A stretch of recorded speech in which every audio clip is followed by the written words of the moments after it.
Incorporated on Twitch, and this is my submission for AGDQ 2020 of Super Monkey Ball 2. Story Mode, all levels. The main category. I'm currently number 2 in the world, and I am intending to submit this category as a race with number 3 in the world, Alist _ and number 5 in the world, ComplexPlane. So let's launch right into it, and I'll talk a bit about the run, the competition between us 3 players, and how much this game has developed since it's last been into GDQ. I'm really excited for this submission. I've submitted a couple other categories, 0 bananas and 999 bananas, but this one's the category I'm most proud of, and the boys I'm submitting as a race with are quite good, and it should be very excellent competition. I'll get more into that in the future. For now, let's begin with describing exactly how this run works to start off. You'll notice this stage is pretty simple. That may be true, but what we do here is not so straightforward. Boosting! Or more particularly, frame boosting and wall boosting. Move diagonal at the beginning of the stage, accelerate faster. A little bit of extra tech that you might not have thought of when you were a kid playing this game. I don't know if you were ever a kid, sorry, I shouldn't have assumed that. We do this on pretty much every stage where we don't need to be so precise that we can't just pick up speed and try to get to the end faster. Saves, like, obviously, tens of minutes throughout the run. Being able to accelerate faster is huge. And you'll also notice, woo, that's some fast collision. Alright, you'll also notice at the beginning of every stage, we open up the menu, and at the end of every stage, we open up the pause menu. What this is for is this is menuing, which reduces a lot of time throughout the run. At the beginning, we click retry to spin in the stage faster. As you can see, it spins a bit faster after the retry. And at the end, we go into stage select to skip the dance animation that plays whenever you finish a level. This by itself also saves like 4 or 5 minutes throughout the run. A typical thing that's been true in all story mode runs, except for story mode pauses, no menuing. A very silly category that is slow, and not the one I'm submitting. Speaking of pauses, you'll see them a bit throughout the run. This category has some very, very interesting strats that are very flashy and cool looking, called pause strats, which, not to freak you out or anything, but I'm gonna pretty much dunk you in the deep end with a strat I'm gonna do on World 1-10. I'm not really gonna be able to have time to explain exactly how it works before I get there, but just watch and enjoy some crazy stuff that has been a more so recent development. I think the last year or so, this strat for World 1 was invented that kind of changed the meta for at least the top 10 players. It makes it quite scary, but also quite cool. I'm confident in my ability to get it within a couple tries, though, so has a level of consistency for sure. Anyway, yeah, I wish I had time to explain before then. Like, these stages are pretty simple, not a lot to say. We're boosting, we're turning, we're using diagonals, we're going crazy, but I'm just kind of clearing my mental plate for the strat that's about to come. Anyway, watch and enjoy.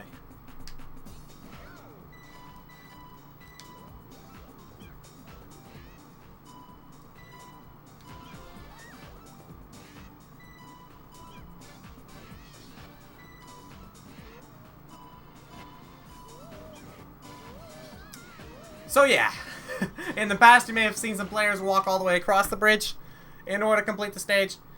I guess we're just not about that nowadays. I think bouncing off of every single corner, nook, and cranny until you fly to the end of the goal is a lot more exciting. That right there is an 8-frame pause strat, and the way we can somehow pull that off in an RTA setting is the fact that we have the pause menu, the ability to pause and unpause instantly, and that timer at the top. See, that timer is precise. Centisecond precise. It has about 60 seconds. Or 60 different intervals in between 1 second, since this runs at 60 FPS. And basically, if you input inputs at the same time, every time, when you start a level, you will get the exact same results. So, in order to do very frame-perfect precision collision, like I did on that curve bridge stage, bouncing off of each corner exactly the way I want to, I had to do different inputs at different frame windows throughout the stage. That one's the worst of it. That one is an 8-frame pause strat. Anything will be less than that, but they typically will share the same feature of pulling off some kind of task level, IL level strat in real time, which is a really exciting thing. We basically simulate tasks while we're doing that, which allows us to pull off some pretty exciting and flashy stuff during the run. Anyway, moving into World 2, you'll find that there are a lot of really heavy movement-based strats, not as many pause strats as other worlds. Thankfully, in part to my discovery that Coaster, a stage we used to pause on, you'll notice I popped right into the goal there, is actually consistent to do pauses, which is why I did it just now in the run. Now, since not a lot of hard to understand thing is going on right now, I'll explain a little bit about the matchup that we'll be submitting for us. Obviously, we're not sure if a race will get in or not, but it would be really cool to be able to show off the competition between me, Alist, and Complex. See, the three of us all started really focusing in on this category, story mode all levels at the same time. Alist running the game a little bit before I did. I came in 2 months later. Complex joined extremely late, but despite that, all of us wanted to get the very first North American 28, which now 2 of the 3 of us have, thanks to a lot of hard work put into by us in the community. This is because, even though Ayla started before us, and I started a bit after, we both got good at story mode about the same time, and Complex, who showed up way late, got a 29 in the first month of playing through the game. So he's a very, very talented, quick, up-and-coming player. And all of us just kind of realized that the competition would be neat. Alright, failed a quick little pause strat, that's okay, there's a backup. The ones that are frame perfect are not something that we can do every time, but there's always a backup, which is lucky. You're never stuck when you're doing one of those strats. And this is still a pretty fast way to complete the stage. Anyway. As I was saying, we all have similar times. Again, top 2, 3, and 5 on the leaderboards. And we've been competing together, personally, as friends who love each other for a long time. So it'll be, you'll see the submissions for the other 2 guys. You'll like them a lot, for sure. Ooh, cool. That wasn't how that stage was supposed to go. You're definitely supposed to just roll across the flat part of the stage. Got a big bounce. Luckily, I was able to finish it off pretty strong, which is neat. This run itself is actually not too bad. I mean, I don't expect a PB on a AGDQ submission. It's pretty hard to compete with my PB at this point, but this is actually a run that I'd be quite happy with. As for my estimate, I believe I'm going to say my estimate is a 34, which is a very safe estimate since, thanks to this tournament, I'll get more at that later, consistent 30s, 31s are definitely a guarantee at this point whenever I do a small run. I did end up getting the first Canadian 28, that's right. I should talk about the results of that. Alist _, the guy who started running before me, did get the first North American 28, before only Japanese runners had that time milestone. But I got the second one, whoops. I got the second one, and the first Canadian 28, but, you know. There's not a lot of people from Canada since it's not really a real country, so that's like, you know, it's a controversial thing to brag about. That stage was pretty cool, actually, there. That was a neat little pause strat that lets you go straight into the goal. You might notice that in past GDQs, you could not go straight in the goal. You had to bounce across the top of the dribbles a little bit. Thanks to advancements from, yeah, mostly the Japanese community, I would say. We now have newer sets that get you into the goal even faster than we could before. That was not even the fastest one. I just used it as a backup. Whoops.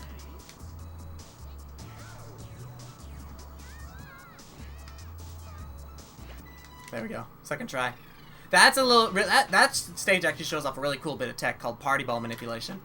I should explain exactly what the requirements are to complete the stage in order for you to understand. But basically, in order to complete the stage, you have to pass through the goal tape. Or that's what the game wants you to think. But you can actually complete the stage by passing through the goal tape or anywhere inside the goalposts. It's just the party ball is a very aggressive object that will typically launch you, or dare I say yeet you, in any particular direction that is not success. That is not the direction of completing the level. Luckily, you do not control the ball in this game. You actually control gravity. This is a fun little myth buster right here. Lots of people think you control the stage, maybe the ball. You actually control the direction of gravity, which also affects the direction of the party ball moves. So, by shaking the screen left and right and left and right, we can make the party ball swing back and forth, giving us more room to pass through the goal if we can't go directly in the tape. This kind of tech is used all the time to save strats, and once you know how to use it very well, it makes lots of stages way more consistent. Anyway, solid World 3, not too bad. Nothing I would complain about, aside from that dribble's death. Moving on to World 4, what I would call the gatekeeper, the nightmare, the Armageddon juggernaut of the early game. Not a single strat that's luck-based or inconsistent. Just a lot of really tough stuff when you play at the top level. This world, on average, I'll lose about 5 seconds to. If I somehow do less than that, you owe me a soda, GDQ staff. Just kidding, but I'll be really happy and, you know, it'll look cool. So, that's a win-win situation if you ask me. This stage, this world's definitely owed to the other 2 racers, Alist and Complex, if you want to see a better performance. Whoa, I was not supposed to do that strat. but it's working. Okay, I was thinking about Alist and Complex, and I just did Alist Beehive. That's hilarious. That strat was actually invented by Alist, one of my fellow racers. It's a slightly faster micro-optimization of the stage that's like 10 times harder. I don't know why in that moment I decided to go for it, but frick, alright. That was a good representation. I'm glad I got to do my boy proud. Anyway, but yeah, I would give it to those two other players since Alist is extremely good at World 3 and 4, and Complex can get this strat called green goal launchers on the dime. He's quite good at it. But you know, I can keep up. This won't be a race where I'll be far behind out of this world. Maybe a stage or two. Or maybe I'll be in the lead, because I'm pretty good at Worlds 1 and 2. Which wouldn't be hard if it weren't for curve bridge frames. A strat that I'm quite proud of. Anyway, here's green goal launchers. In my opinion, the hardest strat in the run. Cool! Alright, first try. That's excellent. If I get that first try, I usually call that pace. It's a good run. And honestly, my PPT is still not actually over world record, so... Again, that would be crazy, but if I can just play somewhat close to my PB, I'll be quite happy, because this PB is definitely the one that I'm most proud of. I only recently got this 2851, which put me at number 2 in the world, and it basically takes a perfect run. I don't think there's a death until World 8, which is why whenever I make a mistake, I just sat there.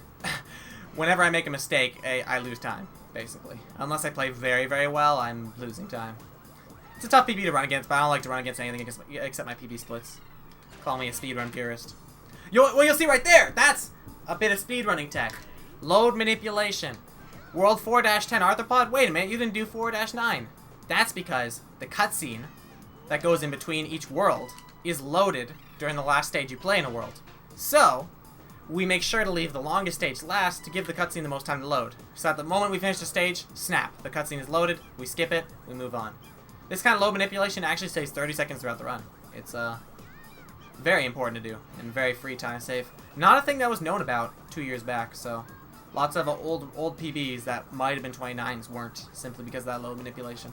29, by the way, is a pretty big milestone in this category. The first 29 was only gotten like less than 2 years ago, and then it's a time that very few people actually have in this community. Alright, so I lost about the time I said I would in that world. All's fair in love and war. Anyway, here's a really cool strat. I don't have enough time to explain why it's super, super important and cool that I get this strat, but I'll tell you after. Close. That was just not enough speed. That was like pretty much all the variables work in my favor except for speed. There we go. Second try, still saves time. Pauseless wormhole. I was talking about pause strats earlier and how they usually allow you to do TAS only, IL only stunts in the run, which save time. Well, that stage in particular is actually clearly possible to do without pausing. You just get a lot of speed and clip off the corner and go into the goal. The thing is, there's a little bit of collision RNG in this game, where every time you hit a bump, you don't always bump, per se.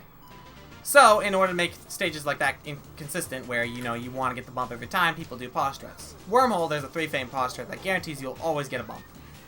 I don't pause on that stage. Why? Because pausing loses 2 seconds to doing it pauseless. And my motto is, if there's any stage that can be done pauseless, that's... I think I messed up the order of that. I think I actually said the punchline in the... Let me start over on that. I only do pause strats to save time. And that pause strat does not save time and can be done pauseless, so... It's a little secret thing that only I, of the 3 racers who are submitting for this category, do. So, you know, look out for that. Come AGDQ. For sure. Of course, I got it second try, and they probably would have gotten it first try, thanks to frames, so... Second try is still pretty good, though. It wouldn't cut me out of the race. Absolutely not. It's not actually technically RNG, it's just uncontrollable. Yeah, well, it's randomness. It's random on a human level. That's why pausing works, because if you could get there on the same frame every time, you would always get collision, but... On a human level, it's pretty close to lock, although I feel like I've reached a point where I can get it within 3 tries, guaranteed. Although I did an earlier stay. But that's how luck works. 80% consistency. 70. 75? 75. Either way, it's a strat I'm very proud of because people kept telling me to stop doing it, and I said no, because I'm very stubborn. And that's a little bit of history of what makes me a bad speedrunner. But I got second in the world, so you know, it's paid off. It happened to my PB, which is why I'm going to be losing time now.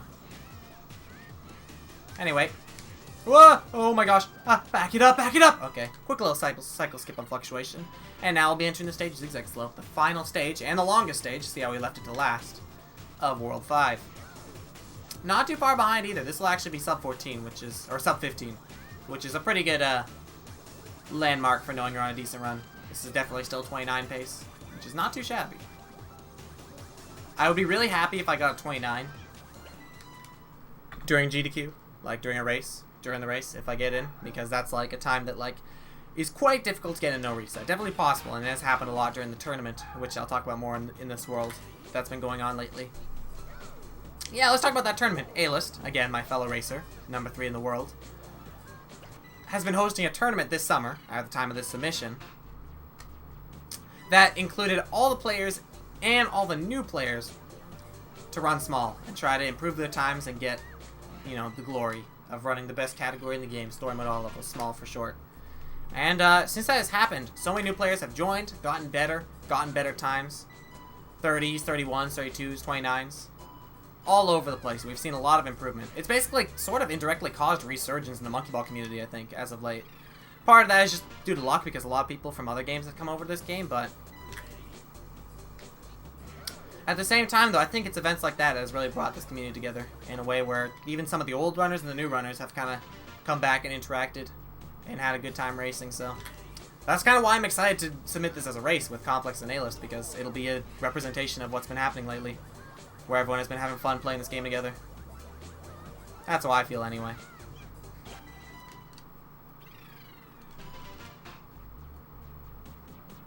I do feel excitement for the new Monkey Ball remake coming soon. If I can just answer the chat quickly, I don't want to totally ignore you guys. It should be good, I think. I always have high hopes for Monkey Ball games, because I am silly and naive. Yeah, SMAL head-to-head matches are very exciting. You would be amazed at how often the difference on the final stage in the game is seconds between the two runners. Like, there have been crazy 1 second off match finishes in this tournament so far. It's been quite a good watch. You can watch that yourself if you want. GDQ staff at twitch.tv/monkeyballspeedruns. Haha. Just kidding, that's advertising. Wait, don't do that. I don't run the channel, I don't know. Anyway. Cruising into one of my favorite strats in the run, Steven Switch Inferno, invented by my pal Steven. Really cool strat. Hopefully I do him justice. That was a really good backup. That was fine. That was still faster than an average regular Switch Inferno. Let's go. Basically, before you used to hit a different switch and then just kind of like cruise into the goal. You know, kind of walk over to it. It was a little bit slow. Gets to low 51s. But my fellow runner Steven. Oh, wow, that was a save. My fellow runner Steven. Oh no, I'm not going to make this cycle. Oh, that's rough. You hate to see it.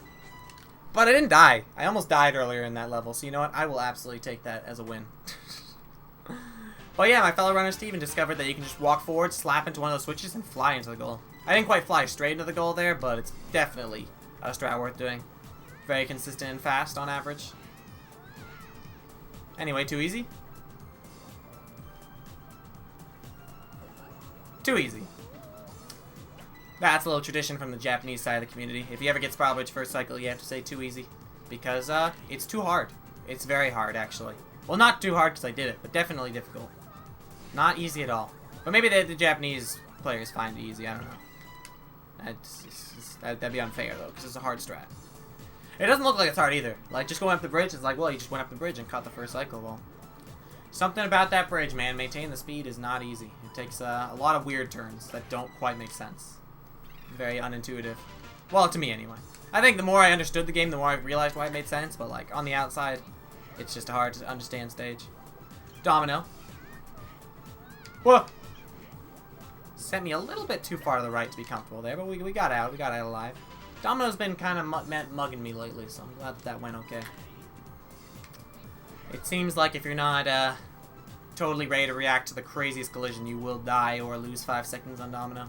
It's a great stage look, though. I love how it's, you know, dominoes. I love playing with those.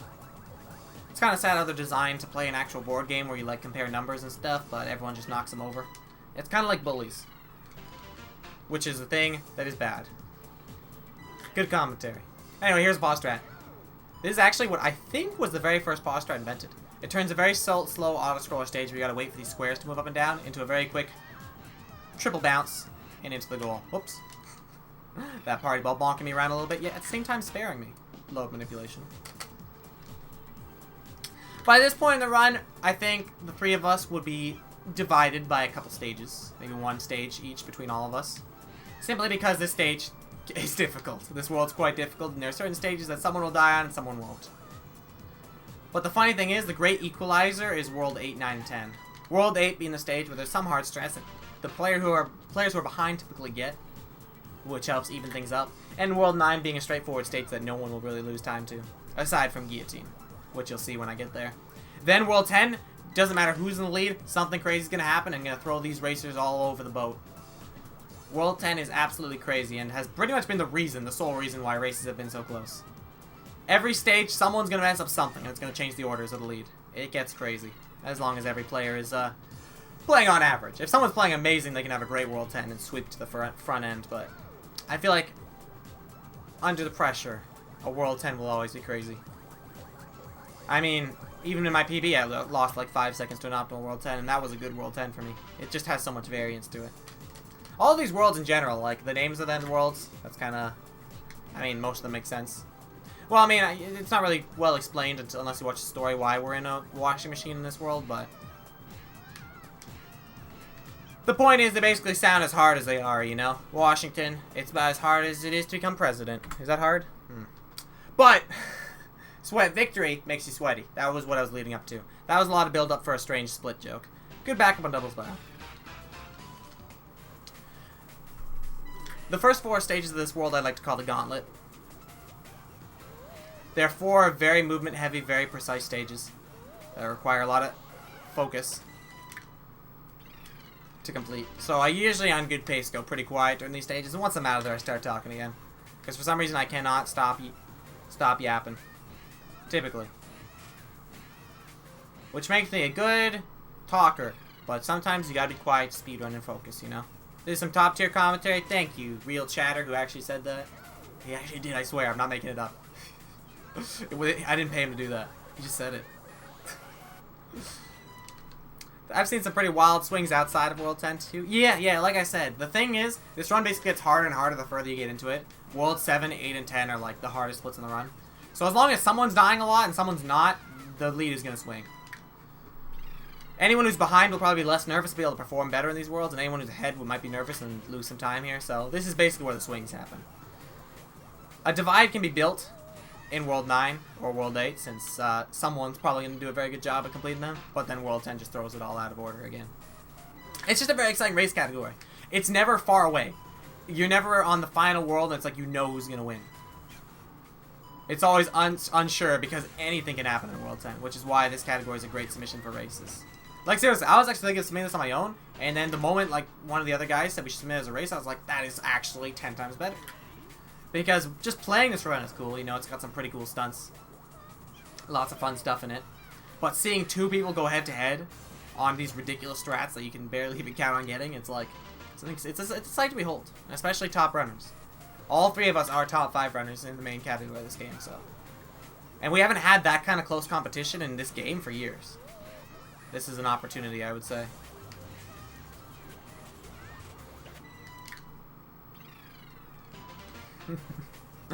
Oh, were you being sarcastic? No! Wait a minute! No! Sarcasm isn't allowed. Also, I actually got through past the first 4 levels without even noticing. That typically is the way to get them. As long as you're autopiloting them, you'll probably get them. They're just really scary when you're hyper-focused. And scared. And afraid. And nervous. But I'm not. I'm actually having a good time. I don't know. Something about this this commentated submission is just very fun. I'm not even worried about getting the strats. First try every time. But I've actually gotten some hard ones. Like this one is pretty cool. It's a 4-frame polish strat. Lets you skip most of warp. As opposed to doing it slowly like you might have seen in past runs. Anyway, World 9. The world where I often claim I should never lose time to, yet also, somehow, simultaneously the world where I have been losing most of my runs to lately. So, let's try to back up my claims. If I don't get every level here first try, I will eat my socks. Trick. It's a trick. I rigged it. I'm not wearing socks. But, still. Let me try and perform the way I believe I can on this world. World 9, no matter what, no matter how good you are at the game, though, is a bit of a break. World 7 and 8 are quite difficult, and World 10 is a nightmare. But World 9, all the strats are pretty straightforward. They basically all use the boosting mechanic we talked about at the beginning of the run to pick up a lot of speed and then go into the goal pretty directly. There's not a lot in your way, basically.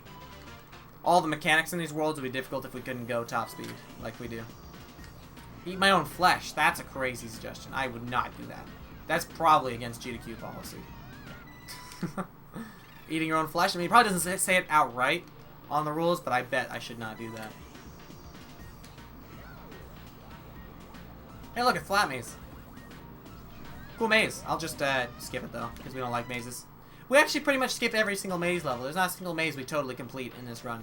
Because finishing mazes is slow, even if you know the solution, if you ask me. Here's Guillotine. I was talking about the strat earlier. Why was I talking about it? Oh, yeah, because it's really hard. It can kill runs. Well, I mean, that must be a myth or something. I've never lost a run to Guillotine. I have.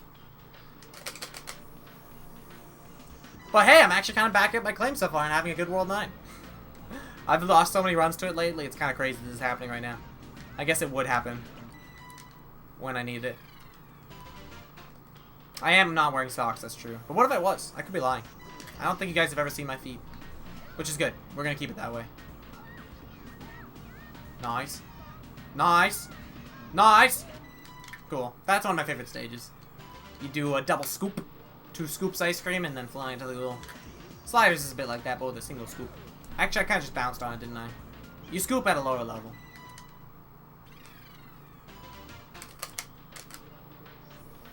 Anyway, entering the final, yet 7th stage of World 9, Corkscrew.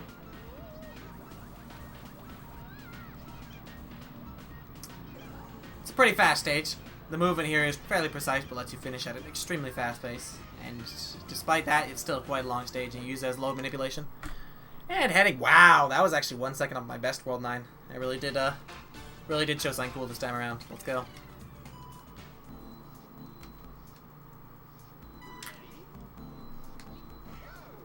Because eating a sandwich isn't a challenge, Mr. Chat member.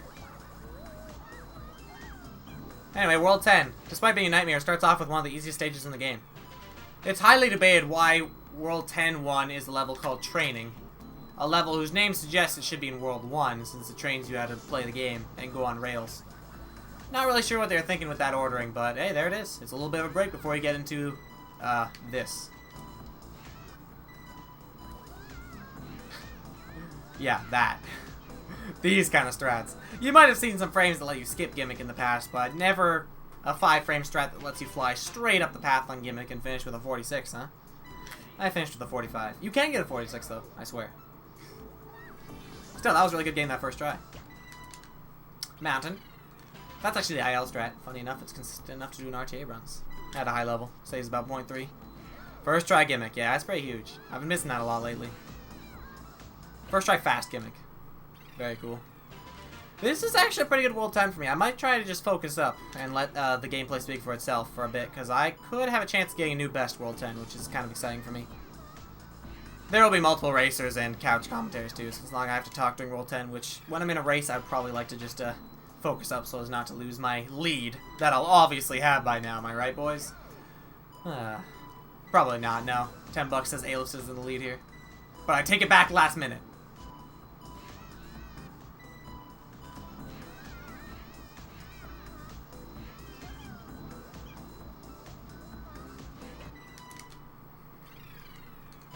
Maybe don't say even missing things.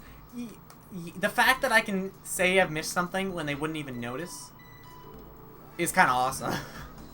Because, like, I don't know, if you don't know the run, and someone says they missed something you didn't even notice, that sounds kind of cool. It's like, wow, that was pretty cool, but it could have been even cooler. Crazy. I think it's good to inform as much as you can about what's going on in the run. Also, World 10 is known as the pausing world. You can probably tell that I've basically been using pause strats to get these crazy frame-perfect strats all in a row, which definitely would not be quite possible freehand, for sure. This one is actually possible. It's not consistent though to get up on that wall. Yeah, the race will speak for itself by World 10. I imagine all 3 runners will be like within a stage of each other, and lead switching back and forth very fast. I've actually never seen a 3-way race of this category. I've only seen 1v1s, and I bet that would be even more exciting than a 1v1 for sure, because there'd be so many people to keep track of. But 3 is like not too much either. It'd be cool if we could get one of the Japanese runners so we could do a 4-way, but then we'd lose. Just kidding. Anyway, that was actually a good World 10. This could be a new best, I think.